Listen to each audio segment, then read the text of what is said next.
Good evening, everyone. Welcome to tonight's episode of Coach's Corner. As always, I'm the host, Rick Russell, with head coach Jonathan Calder. Tonight we're going to talk about tomorrow night's opponent, the 0-3 Magnolia Blue Eagles. We're also going to have a few Seminole football players visit us tonight, Tyler Whitaker and Logan Powell. But Coach, before we dive in too deep, we're 5-0 for the first time since 2009. Yeah. Pretty impressive, great feeling. It is. Great win Friday night as well. Gives a very, very good Buckeye local football team. Yeah, thank you.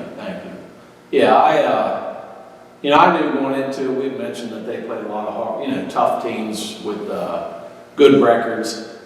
So we talked to the kids all week about how this team was going to be physical. They were well coached.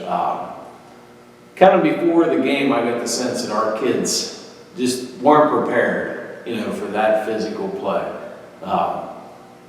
So we kind of came out, I thought, a little flat. We were scoring points, but they were moving the ball, things like that. We were letting up some third downs. But yeah, I thought we weren't ready for that type of team. And they were a good team. They had some big kids, physical kids. But I just felt we weren't really prepared for that. But what I was proud of our kids is once they got into that battle, once they got into it and thought, hey, we've got to kind of turn this around, we've got to be more physical, they did. They battled back, they became more physical. I thought later in the second half we were able to run the ball a lot more. So I was proud of them for that, the way they battled all evening against a very big physical team. I mean, they've got 48 guys, I think, on their team and some good players. So I was proud of that. But offensively, we still got a lot of yards. We got about 500 yards of offense, so that was a decent amount. But defensively, it was kind of a bend but don't break once again. A lot of dink and dunk passes from Buckeye local. They threw a lot of bubble screens, a lot of short throws. The kid right under 200 yards passing, but threw a lot of passes to get there. So, we did allow them to score a lot of points, but just still not where we need to be defensively. So hopefully we can pick that up in the coming weeks. But offensively, we looked great passing the ball, but I thought this is the first time that our rushing kind of, just wasn't up to par. Mm-hmm. Yep. Yeah, the game was actually a little closer than what the score showed. I mean, that they were a big physical team, like you mentioned. 48 kids, they have the opportunity to run kids in and out and get and rest up. But very physical for sure. And all the bubble screens. I think he threw 34 passes and completed 23 for 199 yards. I think was the total. But those are hard to defend, and we got a little better. But I do agree with you. I think we come out just a little bit flat, and we weren't expecting to get punched in the mouth early. Right. So we got our feet up underneath us, and before you know it, we started to separate. And great job by Tucker offensively, to spread the ball around. Chance seeing double coverage all night long. Still managed to have a great game, but. He spread the ball out. Logan had 2 touchdowns, and Corbin had a touchdown, and Whitaker had a touchdown. So, great job with the passing game. But, the run game will come. The run game shined 2 weeks ago. Yeah. So it'll come for certain. So, Coach, let's take a short break. When we return, we'll talk with our first guest, Tyler Whitaker.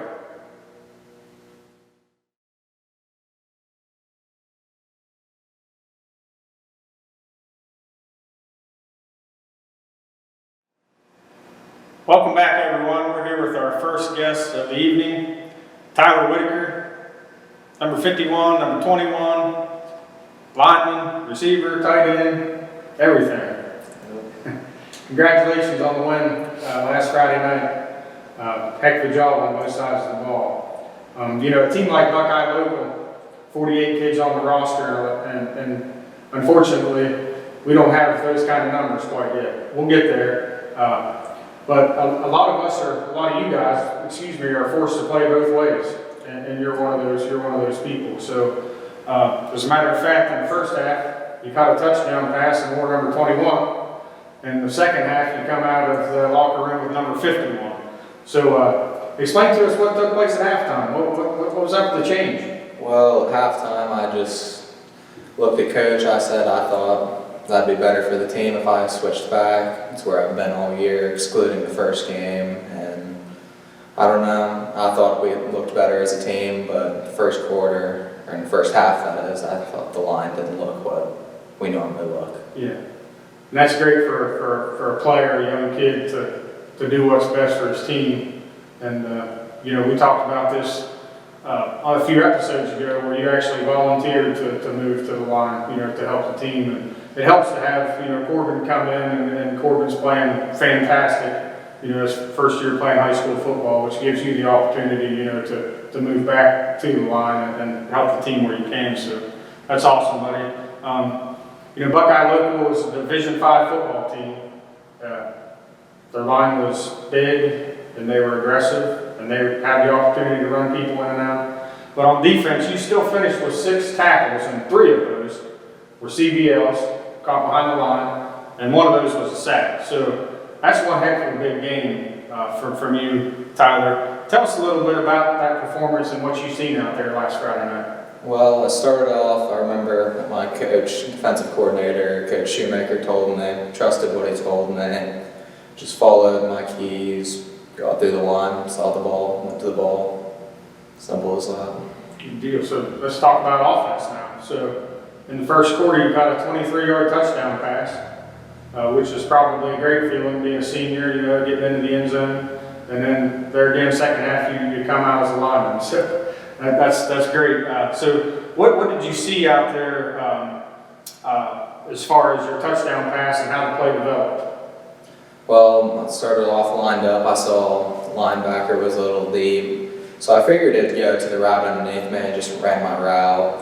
I saw he kind of stuck with me, so I floated back down the field, something Coach tells us not to do, but I did anyways. Got the ball, made sure I stayed in bounds, saw the end zone, said that's where I was going to end up, and made it happen. Yeah, it's great. Like I said, their line was big and aggressive, and give Tucker all the credit in the world for staying in the pocket most of the night, and you guys for not stopping. Not ending the rounds, for starting one all over again. That's what it takes. So right now we're 5-0, and this Monroe Central program hasn't been 5-0 since the 2009 football season, and that's a crazy accomplishment. We've come so far in the last couple of years. There's excitement in the community. You see it out here every Friday night. The end zones are starting to be packed. The hillside back here that was always packed in the 90s is starting to load up with people. The end zone on the other side of the field is also lined up with people. There's an excitement here now, Tyler.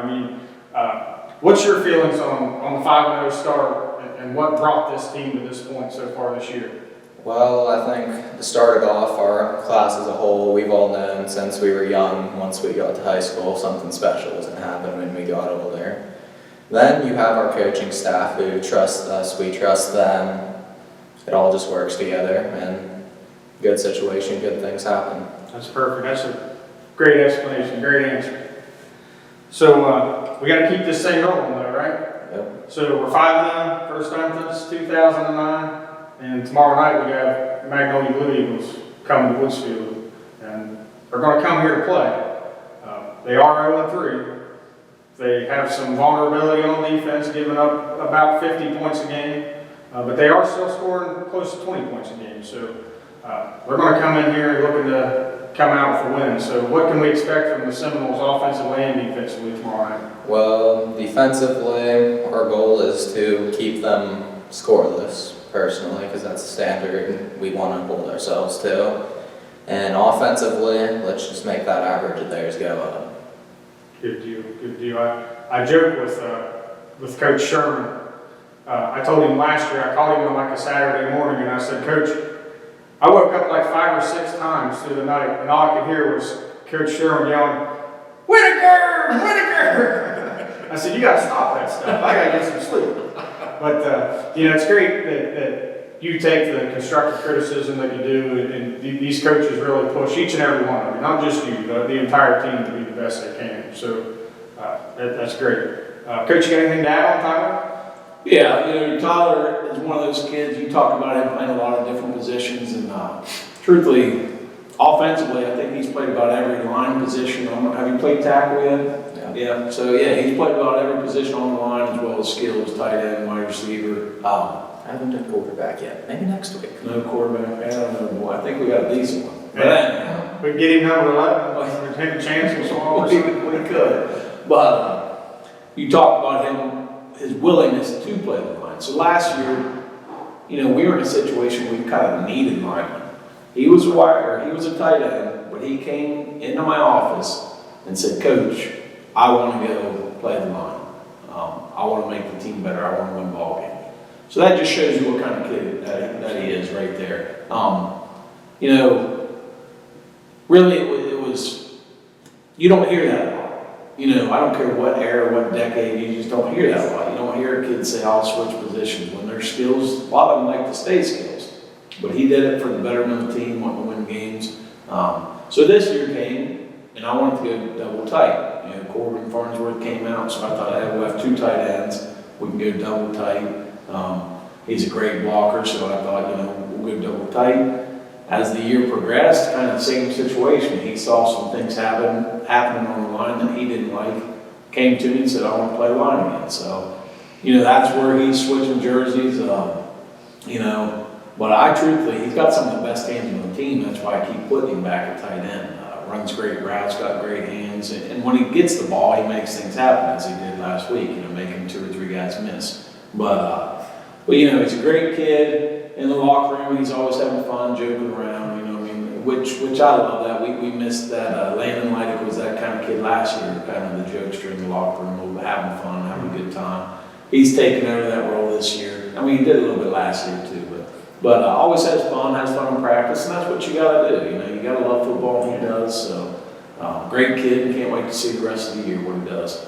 Yeah. Kudos to Grandma Kim too, because she had 2 white jerseys to wash last Saturday morning, didn't she? Yeah. Well, listen, buddy, we appreciate you taking time out of your evening to join us on the show, and we wish you nothing but the best tomorrow. And we still got a long season ahead of us, so keep pushing, keep being a leader out there. Appreciate it, buddy. Thank you. When we return, we'll be back with our second guest, Logan Powell.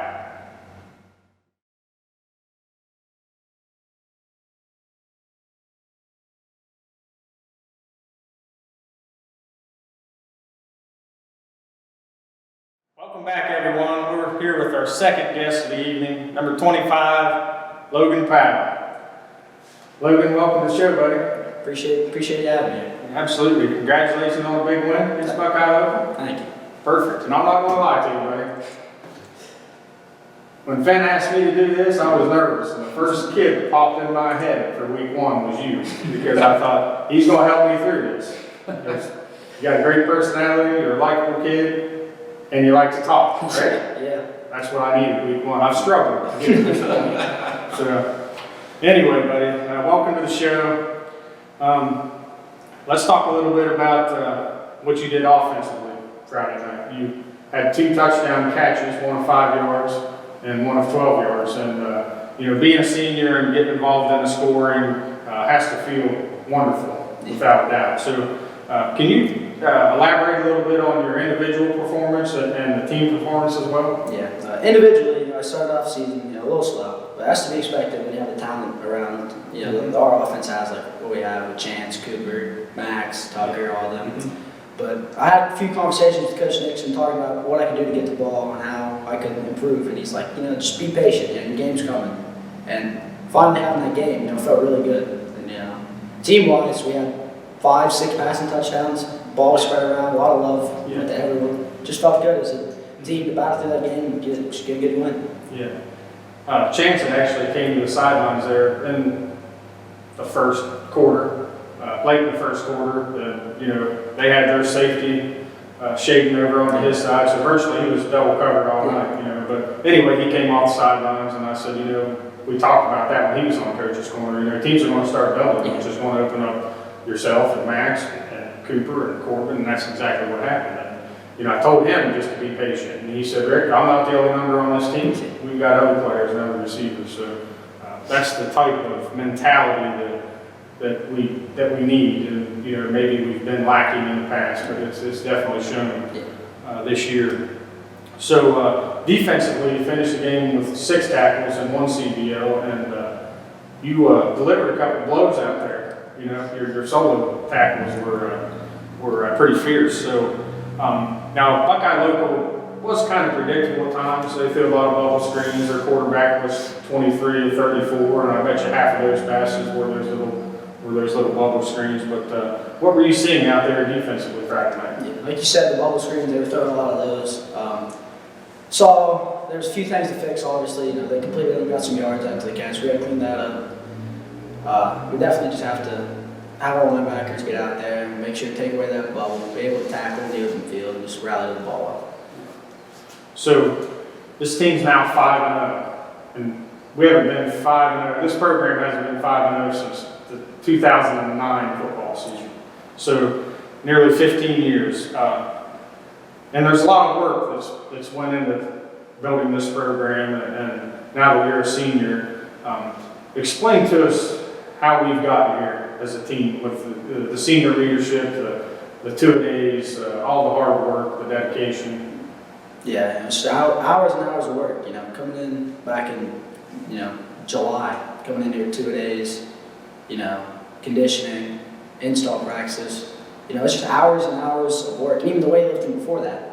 It's just hours and hours of grind. But we had a bunch of guys buy in, get behind the coaches, trust them, and they wanted to win. So we all just bought in, worked hard, and we fought for each other. Yeah. That's how we're 5-0 right now. And that's the thing I truly like about this team is you guys have 12 seniors on the team, and the leadership, and we've talked about leaderships on previous episodes, and the senior leadership that you have, and all these younger kids, the 20 other kids are sitting back. They're absorbing all this. You guys may not see it, but they're absorbing, because someone next year is going to have to step up and take the leadership responsibility to roll with this team. So that's a fabulous thing about this senior team is their leadership, their cohesiveness, and how well they get along and how well they play football together as a team.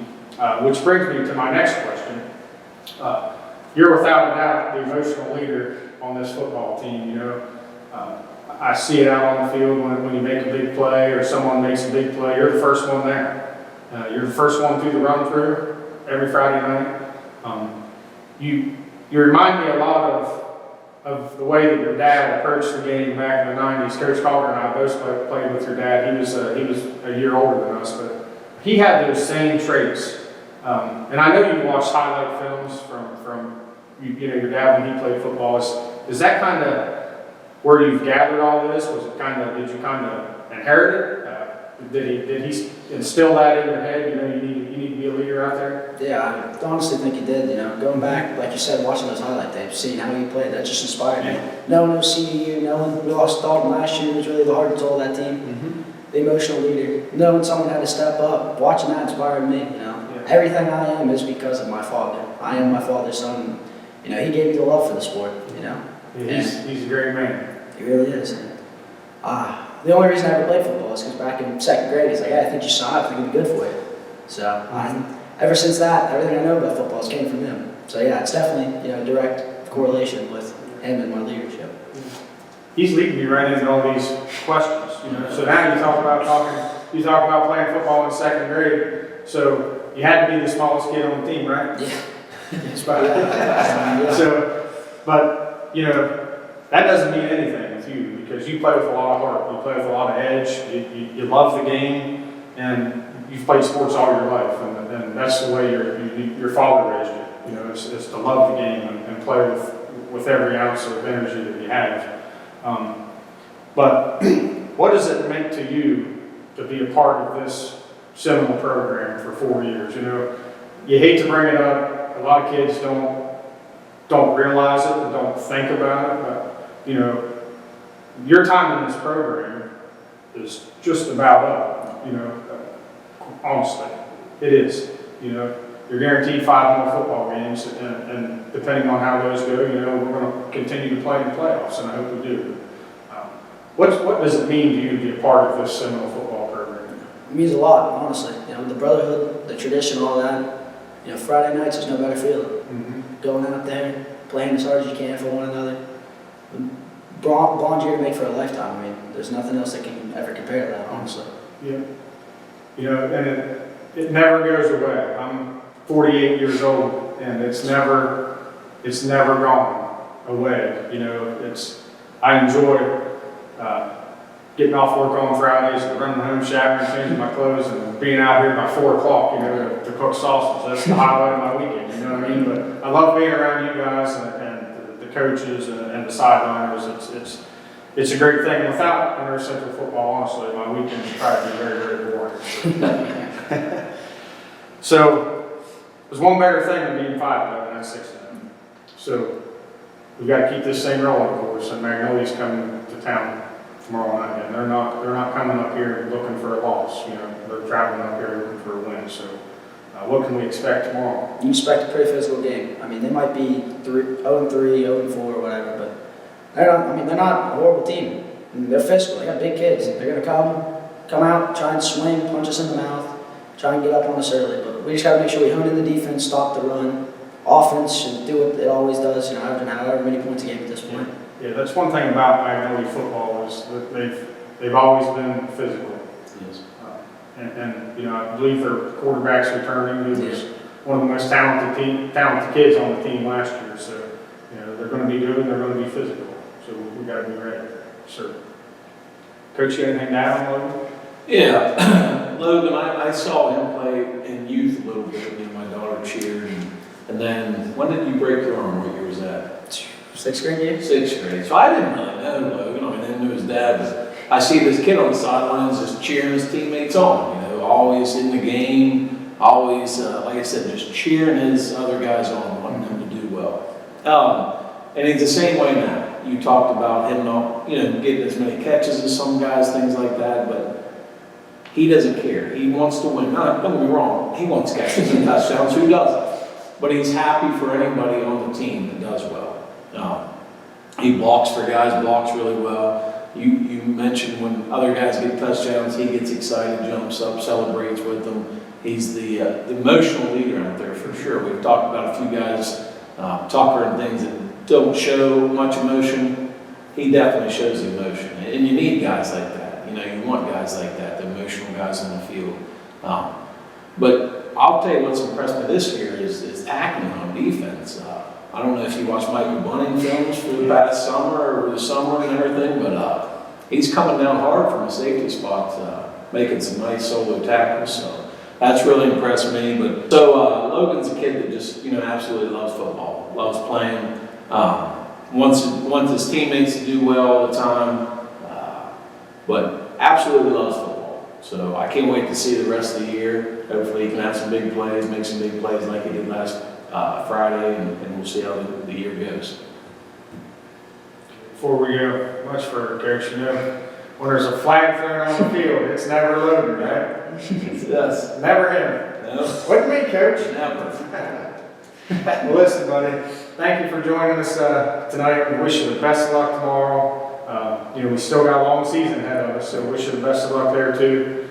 Stay healthy, continue to be a leader, and have this football team ready Friday night. Appreciate it, Rick. Absolutely, buddy. When we return, we'll talk about a few of the highlights from last week's win against Buckeye Local.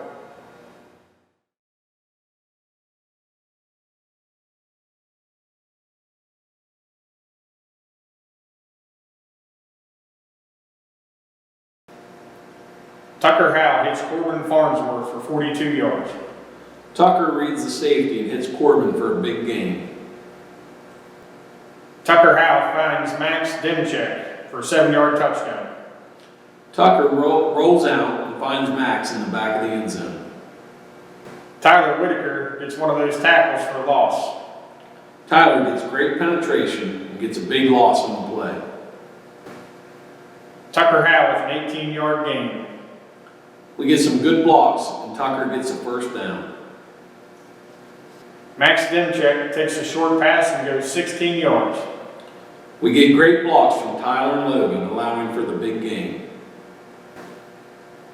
Tyler Whitaker finds his way into the end zone. Tyler does a great job at breaking tackles and getting a 23-yard touchdown reception. Tucker Howe runs in the two-point conversion. Great fake from A.J. Rutter allows Tucker to walk in. Evan Moulton with a great special teams tackle. Evan did a great job all night getting down on the kickoffs and getting tackles. Tyler Whitaker with quarterback sack. We had great coverage in the secondary, allowing Tyler to get the sack. Tucker Howe hits Corbin Farnsworth for a 34-yard touchdown. Tucker does a great job throwing down the seam to Corbin. Corbin with a heads-up play. Corbin does a great job reading the bubble screen and knocking the ball down. Tucker Howe hits Cooper Howe for a big gain. We run a little pop pass and hit a 20-yard pass down the middle. Howe to Howe once again. Tucker throws a perfect pass to Cooper for a 34-yard gain. Logan Powell with a nice 12-yard touchdown catch and run. We run a counter to Logan, and he has a nice run into the end zone. The Seminole front line gets a sack. Corbin does a great job of containing the quarterback, allowing for a sack on the quarterback. Tucker Howe with a 20-yard quarterback scramble. Tucker does a great job of making people miss and picking up a big game.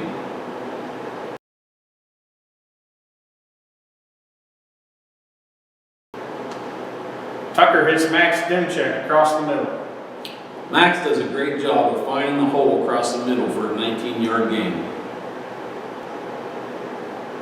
Cooper Howe with a tackle for a loss. Cooper does a great job of shedding his blocker and getting the tackle. Corbin Farnsworth with quarterback sack. Corbin does a great job getting around the lineman for a sack. Tucker Howe with a nice 20-yard run. We get some great blocks at the line, and Tucker has a big gain. Tucker Howe hits Chance Allen for a 32-yard touchdown pass and catch. Chance does a great job of going up and getting the ball. Great catch. A.J. Rutter with a 14-yard run. We get great blocks from Corbin, Logan, and Cooper for a nice gain. Cooper Howe with a 25-yard touchdown pass. We run a halfback pass, and Cooper finds Logan in the back of the end zone. When we return, we will preview this week's opponent, the Magnolia Blue Eagles.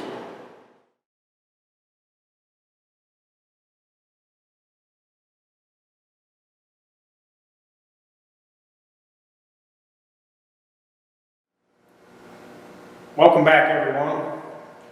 Coach, we're 5-0, only one thing better than 5-0, and that's 6-0. Magnolia Blue Eagles are coming to town tomorrow night. We're going to be pumped up, ready to ruin a homecoming. We're going to come here looking to punch us in the mouth and come out for the win. Yeah, like you mentioned, it's homecoming, I'm sure they're going to want to ruin kind of homecoming weekend as a player and as a coach. We talk about that. We talk about ruining Buckeye locals, homecoming last year. You get a little extra maybe energy from that, wanting to do well. So I'm expecting them to come in and, like you said, kind of punch us in the mouth. They are a physical team. They've got a nice mixture of players from juniors, seniors, sophomores, and they like to really just get in tight and really pound the ball. They can spread it, but that's not really their thing. They like to kind of get in tight and run. Number 2 for them, Hunter Oates is their best probably player, their best playmaker at tailback. They've got another big running back, number 11. Really runs the ball hard. Their quarterback's a pretty decent quarterback. Can throw when needed, but like I said, that's not their game. They like to run it right at you. Some big linemen. They were physical against us last year, I thought. I thought they were one of the more physical teams, and they got a lot of those guys back. So I expect the same thing this year. And come here and just try to. I expect them to run the ball, try to chew up clock. I'm sure they don't want us to have the ball on offense. So I'm sure that's their game plan. Defensively, they run a 5-3, kind of like our defense, 5 down linemen, 3 linebackers. And they run a lot of man so far. We've seen them run pretty much strictly all man, which is kind of unusual for a high school team to do all the time. I kind of hope they do run man against us. You know, I'll be excited if I come and see it's all man the whole time, because we've got a lot of skill guys that can beat man. But I look forward to just a physical game, kind of like last week. So we've got to be ready. I didn't think we were ready last week. We've got to come out. We've got to be the one that kind of take it to them right from the beginning, right from the get-go. But I look forward for just a tough-fought game. You know, we've got to get points on them so we can get them out of just running the ball, because that's going to be their game plan. Yeah, the thing about Magnolia football is they've always been physical. Yes. They've always been physical, and we didn't bode very well against the run last week. Right. You know, we were up against, you know, some bigger linemen, and you know, their backs were over 200 pounds, Yeah. both of them. So they ran hard, but we got to get better at stopping the run, and no better time to do that than tomorrow night for That's sure. right, definitely. When we return, we'll wrap up this episode, and I'll share some game info as well.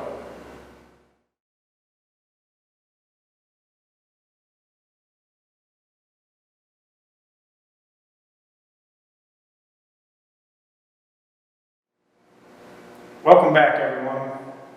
Before we wrap up tonight's episode, I want to share a little game info with everyone.